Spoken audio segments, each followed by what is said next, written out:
think let's get rolling here. So I'm just going to read the first slide. So beyond the purchase and how to streamline operations as a new owner. So that's our topic for today. And I'd like to introduce Dr. Kerksick. So really nice to meet you. We're just chatting. We've met a few times before, but it's just really great to have you. Maybe you can tell Thank me a you. little bit about yourself. I don't know. I think you've been with Rev for roughly 9-10 years, and you're the director of professional operations or professional services. So go ahead and just tell us a little bit about yourself.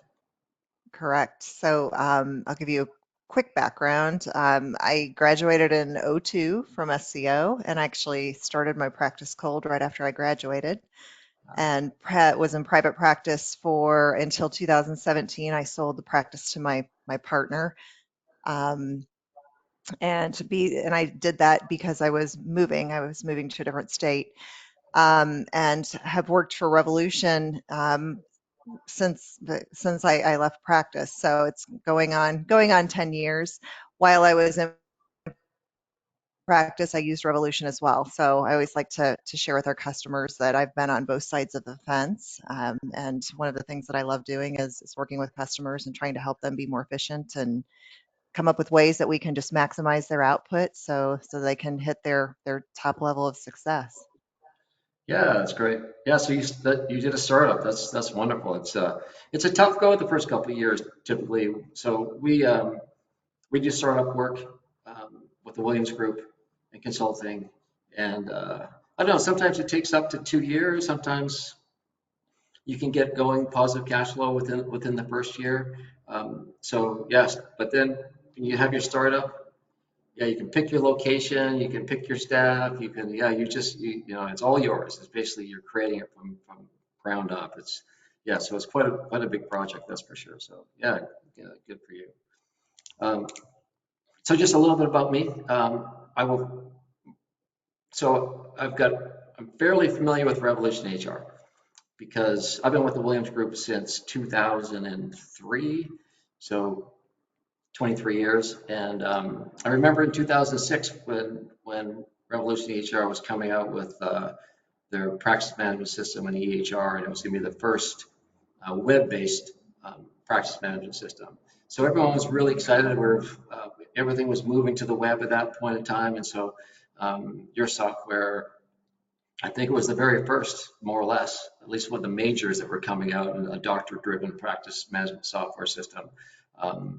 Yeah, so that's great. So we're almost 20 years from that. So I know your system is really full functionality and very customizable. And yeah, we here at the Williams Group hear nothing but positive. I mean, practice management software in general, it's such a big platform to build and to build it really well, and it's a smaller market, compared to say Apple or other major platforms. So there's a lot to it, but yeah, Revolution's just done a great job. So our clients that have it, yeah, are very pleased with it. So just a little bit of background on us, or me, and the Williams Group. So we've been around since '87, so it's quite a while. We have 3 divisions. One is we started with consulting, both startups and established practices. And then we have a transitions group too that helps buy and sell practices. We do appraisals and whatnot. So we're quite familiar with the topic today. And then we have another back end side of our business where we do tax and accounting for practice owners. So that's a little bit about us. So maybe I'll just, if it's okay, Dr. Kerksick, I'll just give a little intro on the key topics, and then we can kind of just get into the slide deck, so to speak, and I'll probably just throw a bunch of questions at you because I'm kind of excited in a sense to learn your perspective on practices and their efficiencies and putting practice management software into it. So I'll have some comments too from our perspective, but you've lived it and seen it, so certainly you've got the expertise. So we're going to talk about transitioning a practice. So you can think of that in we can think about that in different ways. Like, we can talk about the startup, but that's not necessarily a transition. But when you're buying a practice, you're essentially, yeah, you're transitioning the employees, the staff, the contracts and whatnot. So we'll talk about some transitioning aspects, and really try and discuss a lot about the software and how that impacts a transition. Because in my view, it's probably the biggest part of a practice transition. Even with private equity, when they're buying practices, they'll put in their software system, and that's typically the biggest change factor in buying a practice. And then, yeah, we'll discuss some operational efficiencies, how we see those things, the types of workflows, et cetera. So we'll just have a little discussion about those things. So those are the two major topics. So maybe I'll just start off with this, if that's okay, Dr. Kerksick, a few comments on managing staff. And I'll talk about it in the context of buying a practice, because that's kind of our overall context that we're going to talk about. So when a doctor's buying a practice, typically they're going to want to make sure that if they're a solo practitioner, you don't have to worry about associates. But if I'm going to buy Dr. Kerksick's practice, and she is an associate, then one of the main things I want to make sure is that associate's going to be on board. So I typically want to talk to that associate pretty soon, but not necessarily the staff in a transition.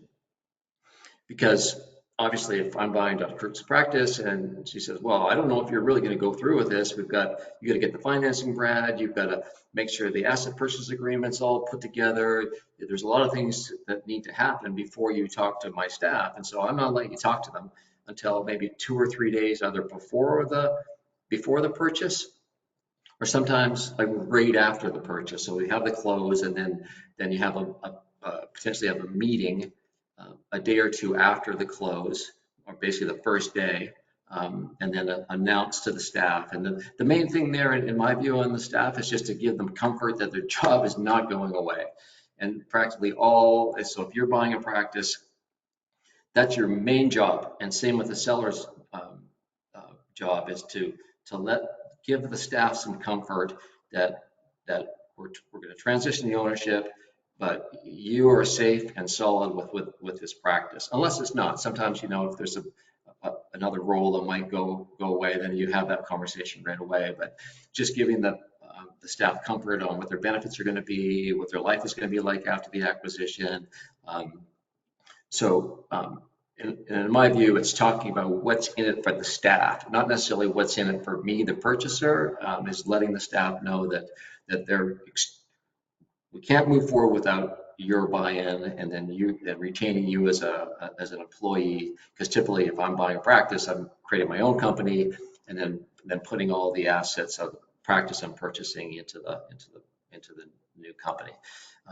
So there's a lot more to managing the staff than that, but Doc, if you want to make a few more comments on that, and then touch on potentially the patient expectations also, since that's definitely more your world than mine. Sure. So I would just add, echo definitely what you had mentioned, that I think anytime you are, whether whether you're starting up or whether you're buying an existing practice, staff are really the keys to your kingdom in terms of making sure that you're creating your brand, that brand is representative of you even when you're not there. And the way that sort of thing evolves really comes through, I think, a well thought out plan, but also, it requires a leadership skill set. My advice is always, especially, and I talk to practices about this all the time in the EHR world, that whenever you go through any kind of a change, so certainly a transition of ownership is a major change. It's something for staff. The key is to try to make sure that there's security and that they're comfortable, and have confidence that transition is going to be kind of fluid and very, very smooth. And I think if that happens with the staff, they then can echo that to the patient. So it really staff must be, definitely an integral part of that process. And the best thing you can do as a new leader is to make sure that you know what your vision is and you have a well thought out plan so that you can execute it and do it even and be prepared for pushback. You're likely going to have one or two team members that may not be overly enthralled that there's a new sheriff in town or that there's going to be changes that are made. And so, it does require, you're going to have to make sure that you're patient and you listen. But I think it's also important if you do get pushback, which is to be expected from a team member, that you can go on ahead and confidently lay out your why. Like, this is my vision. This is why we're going to be doing what we're doing. And trust me, let's give it a try. And if it doesn't work, I have an open door policy. You can come and you can relay your concerns and we'll work through it together as a team. Mm-hmm. Yep. Yep. That's great. I'm sorry, you were going to add something else? No, nope. Great.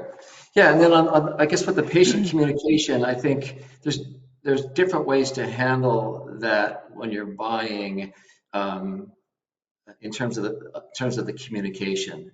And practice management systems are great for that, just letting patients know.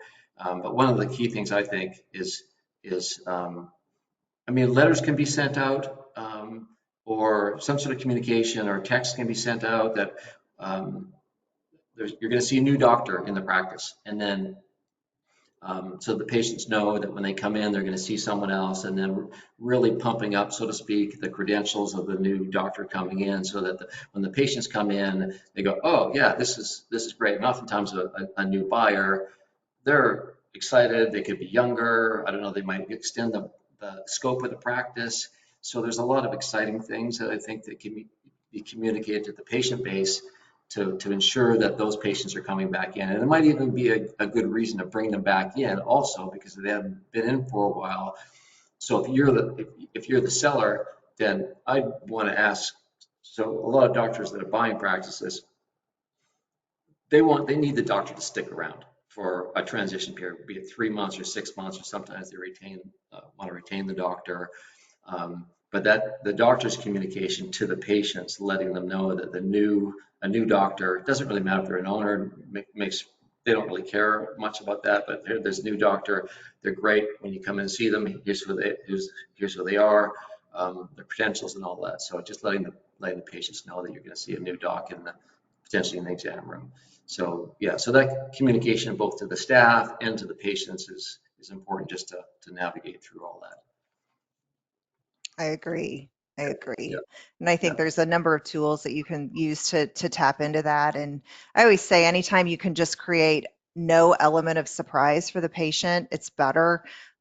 We as consumers, it doesn't necessarily even, that's certainly not limited to an optometry practice at all. But as consumers, if we go in, the example I always like to share is, if you're in a restaurant and you are waiting to be seated and it's a Friday night and it's incredibly crowded, um, you're going to react to that scenario very, very differently. If somebody says, "Here's a pager, we'll call you when your table's ready," generally then you're checking back in, you're wanting to know what's going on. That creates more anxiety versus if the hostess says, looks to me like there's 5 parties ahead of you.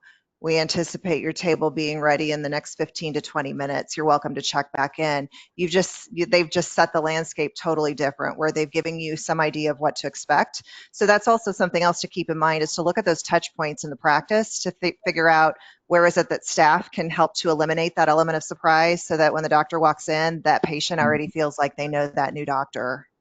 Mm-hmm. Yep, excellent point. Excellent point. So that reminds me, I think we have a poll question, and before we move on here, so the first one, we have 5 questions altogether. The first one should be the easiest. You got to start out with easy questions. So, are you a staff member or an OD? So that's the easy one for me. I'm not an OD, so I'll give everyone 2 seconds just to fill that out. And I'm not sure how it's being presented on your side, but that shouldn't take too long to navigate through. So, all right. So let's talk about growing the practice after acquisition. Um, I certainly wouldn't. I certainly wouldn't, if I was a new buyer, go in and tell my staff that we're just going to grow because that's our aim.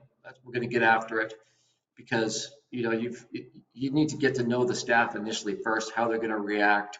So I wouldn't necessarily dump the growth idea specifically on the team. So I'd wait a couple months. You got to get to know the staff, know your team, and then you can start implementing different things. I think the same thing is for software too.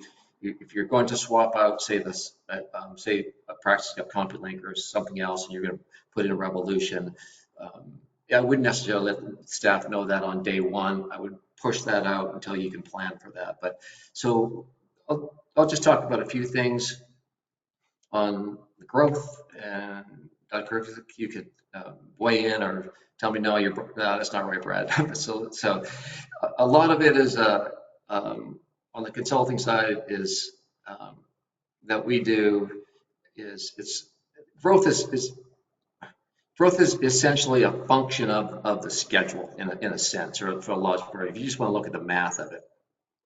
So if you're seeing 12 patients a day versus saying 16 patients a day, then obviously, if you buy a practice and then you're going to move into a tighter schedule, say 20-minute or 30-minute schedule, or you're going to have more problem-focused exams in the mix.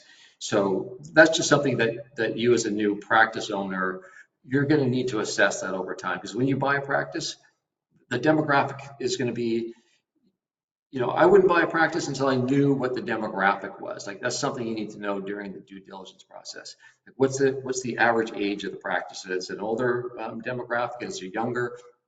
Because that's going to tell me then, based on potentially how many comprehensives or how many problem focus the current doctor is seeing relative to the comprehensive, and then I can kind of know, if I'm going to come in and increase the scope of practice or do more problem focused. Let's just say, for example, you've got a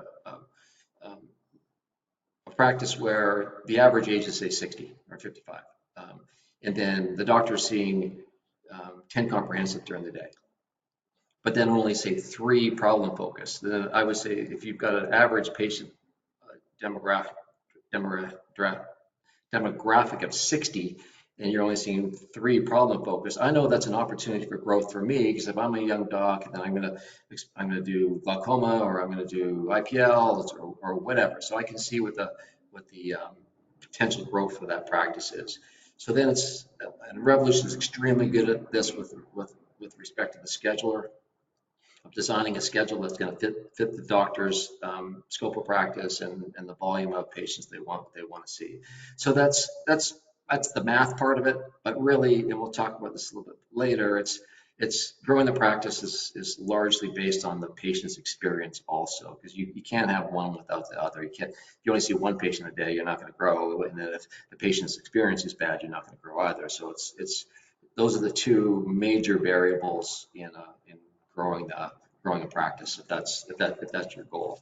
I'll pass the baton to you, Doc, and you can make some comments and as you see fit. Sure. So again, I think that it's most important to know, like, once you've identified what your brand is and kind of what your why is in terms of like how you're going to administer patient care. If it were me, that would be one of the first things that I would want to do, is kind of state what's important to you, more of a heartfelt perspective to your staff. And it's then gauge their buy-in to see who's buying into what you're saying. What you'll find is you'll have a lot of staff that will go on ahead and embrace, like, this is, especially if they feel like what you're doing makes sense for the practice and for patients, they're going to hop on board, want to do what they can to help. So you can do that a number of ways. You can do various things to promote patient loyalty, or you can, yes, you could offer more options in terms of maybe scheduling times, or make it more convenient for patients to schedule and embrace technology. There's I think a number of things that you can do, little things that will help you with post sale. And certainly, one of the things too, just if you're looking at, like, that's really where an EHR comes in and can be a very, very handy tool for you, is the reporting creates an opportunity for you to have something tangible to measure. I always say the numbers don't lie. So it's great if you want to go ahead and take advantage of, run reports from and you can get scheduled like data regarding your scheduling. How many slots are being booked? How well are we doing with our recalls? You can use your software to kind of assist you with those growth initiatives as well. Mm-hmm. Yep, yep, very good, very well said. So we'll move on to uh, just a software handoff or software migration, so to speak. So this occurs all the time in practices that are acquired. They might not be on an EHR or practice management system, or the buyers, they want to put Revolution in because that's what they've used, they're familiar with it, and they see the benefits of it. So Doc, maybe you can talk about this component of how you see, because this is a big deal. It's a really big deal, of changing software, and it's a big investment and an extremely high return on investment. It might be the largest thing in your practice that you're buying, but go ahead, Doc, and talk about the migration or transition. I agree. This slide, I'll share with those of you that are listening that I'm smiling because, believe it or not, this is the one thing. It's irony that I now work for an electronic health records company, because this was one of the biggest swings and misses I ever had when I had my practice. I started with a EHR that worked very well. We were on that system for 10 years. And then there were some things that I wasn't necessarily fond of and thought, okay, I think it's time to maybe shop around and find something else. We did that. But when we switched, I clearly didn't ask the right questions, and it was not a good fit for us. It was not a good fit for my staff. It made our kind of the amount of time we were spending at the office much later than and nobody was getting out of the office at 5 o'clock. And so here I am feeling stuck that I had made clearly not the best choice for the practice. Long story short, we went back, and then I waited a full 2 years before I switched to Revolution. And I remember when I had made the announcement, hey guys, we're going to switch. We were switching to Revolution. I had already lost all trust from my staff because I had a major, just an epic fail when we had attempted to do that 2 years prior. So the first thing I would say, to things that you should take into consideration when you're looking for a software is you really want to have a software partner. You want to have someone that is going to have flexible training. No two trainings are ever going to be the same, even with Revolution. There will be some similarities, yes, but all practices are different, so the needs are different. So that's going to be one thing that you're going to want, is to have training that's customized. In my case, I had a staff person. I had a office manager that was in her mid 50s. She was excellent at her job, but software did not come naturally. So she needed a lot of repetition and a lot of practice. Whereas I had younger, honestly, less experienced staff that did much better adapting to computer changes. So you'll want to just make those assessments too with your team, and you're going to have a good gauge of who's going to need that little extra and who won't, and try to do what you can to make those arrangements. What you don't want is you don't want to have more staff giving you pushback than being on board. I can promise you, you will have someone that's going to give you pushback on your team, but hopefully what will happen is you'll have enough staff members that have rallied around the change that they will kind of fill in the gaps for you and help to create kind of that support network. So in terms of training, that is very important. As you go on ahead and you're looking at what kind of options you want, the other thing too to take into consideration would be, with all of your equipment integrations, I always said, one of the things that I wanted to get away from was being so reliant on IT. So in the case of Revolution, since it is a truly cloud-based system, we were able to get rid of all of those IT expenses because we now had data that was secure in the cloud, and I didn't have to worry about expensive servers for backups and all of those things. So you want to also assess hardware needs and see how flexible those things are. With the rate of change that we're seeing with technology, I mean, it's kind of hard to keep up.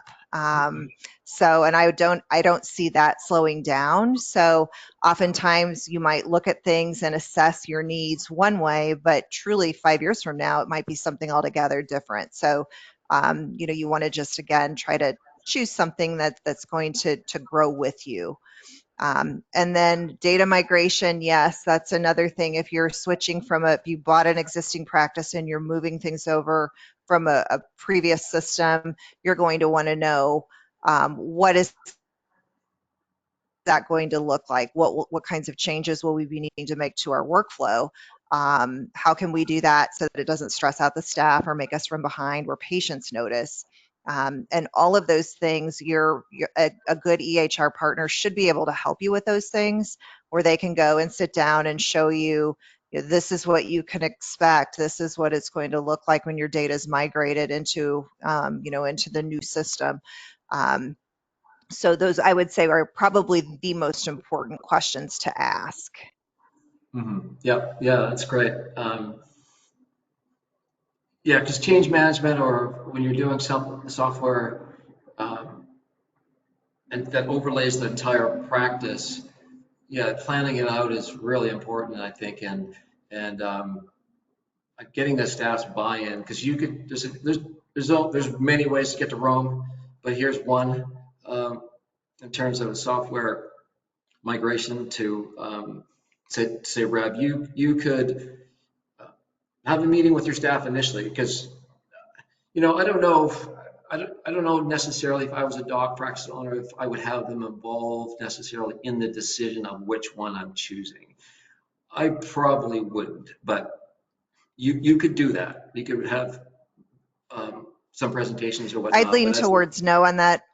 mhm, Yeah, I would agree. I mean, I would lean towards no on that. I think, again, it goes back to my comments earlier about making sure you need to it's going to take a strong leader anytime you're dealing with change management, but specifically in the realm of an EHR.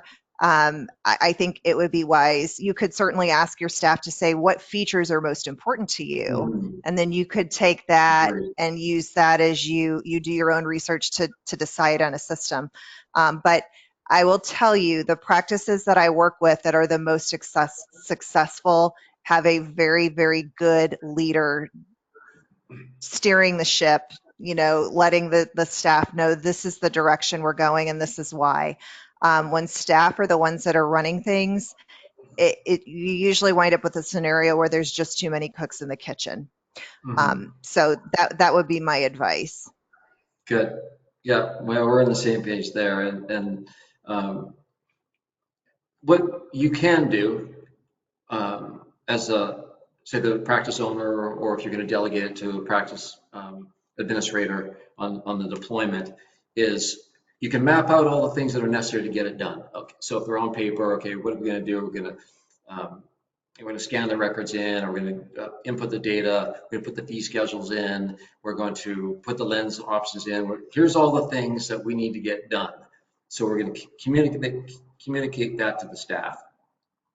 And then you're only as good as the slowest person on the team, so to speak. And so it's a team effort, because it overlays the whole practice.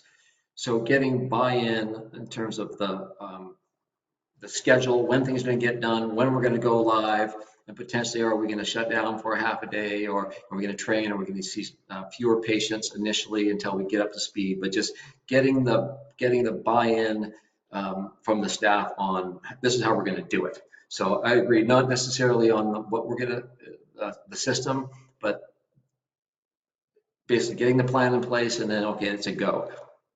And they're always going to have hiccups because it's complicated, but then you just work through those and to the point where okay, we're going live, and we're going to have full schedule, and this is the target date.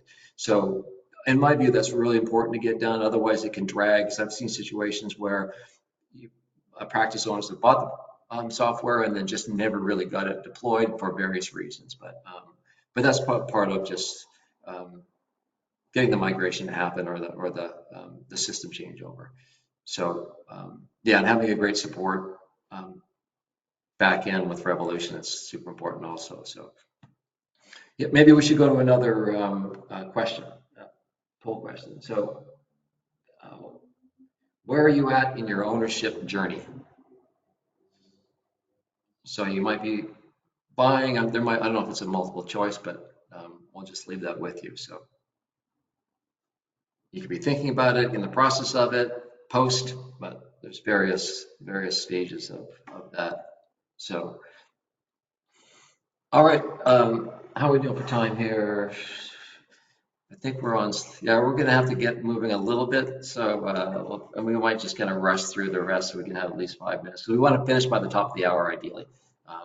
We'll stick around a little bit after if there's any other questions, but we'll try and finish up by the top of the hour.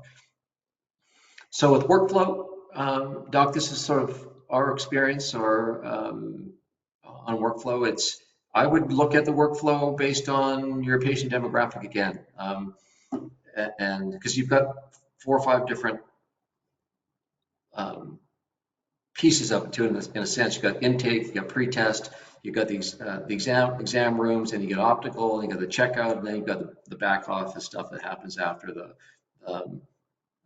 submission of the claim forms and the collection. But so there's various ways you can do this as a new owner. And again, I wouldn't necessarily change everything right away. I would wait a month or two at least just to see how things are going, and then decide what your workflow and your practice is going to be. Like one of the things I like if I'm going into a optometry practice to get my eyes examined, the intake form, I don't want to fill it out. My handwriting's terrible. I'd prefer to have an interview and just tell the person. But some people are more private. They don't want to be talking to a person about their personal stuff, and so you could potentially give them a choice. But there's lots of different things that you can do. There's dispensary techs, of course, that go out into the optical with the patient, and they're hearing everything that the doctor has, and the doctor's communicating about the lens options, and then the tech goes out. Or you can do the handoff method. But in my view, it's really, I think you need to understand who your patient base is. For example, my mother, she's 88. She doesn't see very well at all. She would like to be walked through the whole, practice and be able to have someone kind of hold her hand, so to speak. But sometimes that's not practical, but it really depends on your patient. So I'll kick that over to you, Doc. That's my 2 cents on workflow. No, I agree. I think you need to know what's working and what isn't, and then figure out how you're going to make change, how you're going to implement that. And then certainly now with technology, there's so many automations and things that you can do to help improve efficiency and take the burden off of your staff. I would, again, highly encourage everybody to utilize those and take advantage of those. And again, when you're looking at your EHR, they should have a number of options for you or answers to some of those pain points in terms of automations. Mm-hmm. Yeah, it's something you can discuss with your staff if they see any bottlenecks or any issues in the practice so far, and talking to them. But yeah, that's great. So we'll move on. We'll go to the next poll question. What's your current practice management system situation? So EHR PM situation. So I'll give you a sec to respond to that, and we'll just move on here. Make sure I'm on the right slide. I thought I lost you for a sec, Doc, but I see you moved up here somehow on my screen, but that's all good. So technology is awesome, everyone, for patient retention. Like if I'm going into a practice and then to see my OD, and they say, "Hey, Brad, how are you doing today? Nice to see you." All that information, because they can see I'm roughly 60 or whatever, they can see that information. They might be able to ask me some questions of how my day was or whatever. So having all that information available to the staff right through the patient experience is extraordinarily important. And the technology, yeah, it's just absolutely wonderful for that. So the more documentation you have on the patient, their life, their patient history, anything about them, I think is better. And then the software systems like RevolutionEHR can just pull that up for pretty much anyone to find out about the patient, the doctor in the exam room, the optical area too. So But yeah, you can really leverage the software for patient retention. So I'll kick that over to you, Doc. No, I agree with everything you said, Brad. And I think that the big thing too is and I still believe that today. That was my philosophy and practice, and even now, that, as a consumer, if you can have the opportunity to make some sort of a personal connection or a personal touch with them, they're going to be, the feeling will be that they're more binded to your business, and your practice is no different. So being able to leverage technology for retention in terms of recalls and recare, if you're going to go ahead through the system to try to, say, hey, it's been a long time since you've been in for an eye exam. Would you like to come in? We have an opening today. Now there's the opportunity to do that with technology, but even, taking it one step further, little things, just wishing somebody a happy birthday or a happy anniversary.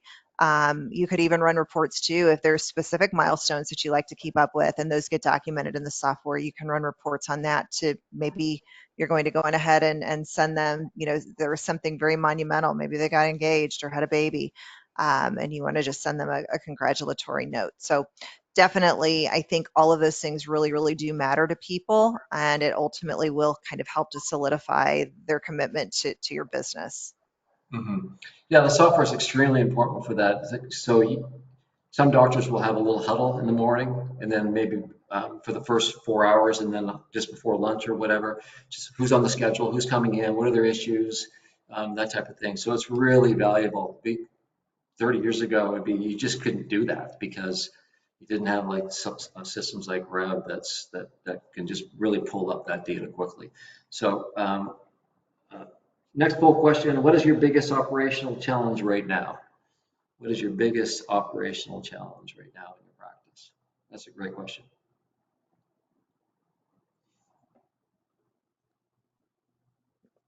All right. Um, yeah, we kind of touched on this being patient-centric already, and the software systems really help with that. So that's all I'll say, Doc, so we can move on. But if you want to touch on this a little bit more, by all means. No, I think that we've covered. We can keep going Yeah, for yeah, sake of good. time. Yeah, sounds good. And then where are we here? Yeah, the communicating regularly. Yeah, it's so good. Like if you're, and the PM systems can do this extremely well. If you have a new frame line coming in, or if you've got a new piece of equipment, or you're expanding the scope of your practice, or the patient hasn't been in for a while, there's so many things and this also goes to your growth that we talked about earlier, of just leveraging the software to be able to communicate to your patients. So yes, it's great to be in 2025 with this sort of stuff. And question is, I guess software is great for um, data storage and data retrieval. It's been historically a little more difficult in the data entry because some people type slower, or so that's the more challenging part of it. Like especially for me, I don't type all that well, but I think there's AI tools and recording tools that are coming down the pipeline, so to speak, that are going to make actually data entry a little more easy. But the more patient information you can capture, the better. But you can touch on that if you want, Doc, and I think I think we're pretty much at the end of the content. So Okay. Yeah, yes. I mean, I think that there's a number of things that, there's so many new tools now, but just as I'm looking at the slide, I kind of echoes what I had just said about just regular kind of touch point communication with the patient. But definitely too, you can also, if you're wanting to, explore some of there's some really, really new tools or newer tools now with technology where you can kind of speak to text, where you can go on ahead and it will help with your charting. And I think that all of those things are really, really important, because what it will do is, if you can tap into those kinds of efficiencies too, my experience is then practices are more happy. Doctors feel more accomplished. They're getting things finished up in a more timely manner. And then it frees you up to do some of these other things, even if it's just spending an extra 15 minutes at the end of the day to reflect on what went well and what didn't go well. What could we do better tomorrow? What kinds of things could we implement again to just help to drive that, patient satisfaction and customer loyalty to my brand and my practice. Mm-hmm. Yeah, that's absolutely right. So we do have a couple questions. The first one's maybe I'll go the last poll question. That's great. We got all 5 in. Curious to learn more about how we can help your practice. So that's a question. If you are, let us know. We'll be happy to reach out after. So curious to learn more about how we can help your practice. So it's a really nice comment we got from Dr. John, saying, I work remotely and joined a new practice. Might not be the doctor, I made the assumption, so it doesn't matter. I work remotely and joined a new practice, already using Rev. And I have to say the Rev support staff is top notch and very, very patient. So that's super nice to see. Thank you for that. We try. We do have all of our, for those of you that don't know, I do want to give a shout out just for a moment to our customer service team, because that is one of the things that drove me to Revolution. And that is that our customer support reps, it is a requirement. They cannot work as a customer support rep at Revolution unless they have had 2 years of experience within the industry. So that means they have worked in an optical, or they've worked in an optometry or an ophthalmology practice, which makes them very, very familiar with workflow, and also with all of the snafus and hiccups and things that can also happen throughout the course of the day. So thank you. I am going to make sure that I share that comment back with our customer support lead as well. Yeah, that was super nice of you. All right, next question is, and this will be a question for you, Doc. Do you have a list of reports that shows the easiest way to pull that information from Revolution? That question is from Amy Rydar. I might be pronouncing that wrong, but so I'll read that question again. Do you have a list of reports that show the easiest way to pull that information from Revolution? So I'm not sure what that information is. So I'm going to do my best to just answer that question kind of broadly. And if I don't answer it to your liking, make sure you reach out to me after the webinar. I'd be happy to chat with you. But in a nutshell, yes. One of the things that you can do in Revolution is we have a number of reports that are already within the system. And those reports include, you can run reporting on scheduling. You can run reporting on pre-appoints, on canceled appointments, no-showed appointments, rescheduled appointments. You can do it on recalls, recare. A number of things. One of the reports, and then you can create custom reports too. So, an example that comes to mind, I created a custom report that worked well for us. We were finding that I didn't like it when patients came back a year later and I said, how are you doing with your glasses? And they say, well, honestly, I haven't worn them. They just really, I'm wearing my old glasses. And so we created a report to help mitigate that. And that if a patient comes in for an adjustment, that gets logged as an encounter, and we could run the report and see any comments. So if a patient was, coming in for repeated adjustments, rather than us just say, okay, the patient's not complaining or not, they're evidently they're doing okay. We didn't make that assumption. It was just a standard process in the office that they go on ahead and they'd follow up with that patient. And we'd call them to say, hey, how are your glasses working out? And more than half the time they'd say they're not. I just don't want to be a burden. I'm sure it's me. I'm sure it's not the doctor. I'm sure it's me. And we use that as an opportunity to say, absolutely not. The doctor is going to want to see you back. And it gave me a chance to, fix things. And then also it's another touch point with that patient. So, but long story, yes, you can do a number of reports. We have a number of those reports already in the system, but really the sky is the limit in terms of those customizations that you can make as well.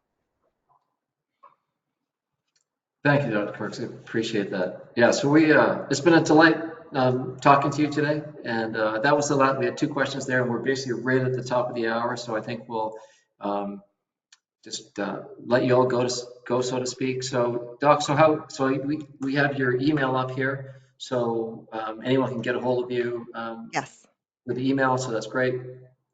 We'll probably send out this. absolutely. I was Yeah, just going to add real quick, Brad, for anybody that's on the call that's a user of Revolution.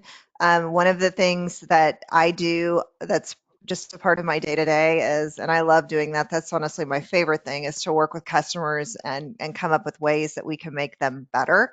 I like to go through workflow processes to see how can we make you more efficient. Are there elements of the software that you are not using that could be helpful for you? So don't hesitate to reach out. If you've got a specific, question about the software, I'm happy to help you, or you can reach out directly to customer support. great. That sounds great. So thank you very much.